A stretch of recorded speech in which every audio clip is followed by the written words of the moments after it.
Changing the side turn signal lights of my Mazda Mx5 Miata 2023 to smoke sequential LEDs. Remove the 4 rivets.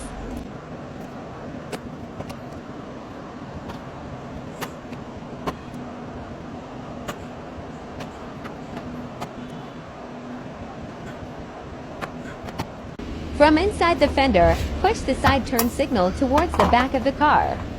It should automatically pop out. Place the new lights in the socket.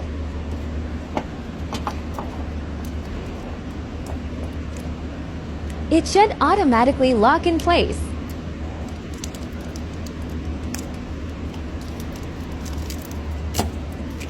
Make sure it's locked. This is how it looks from the factory. Look how amazing it looks now.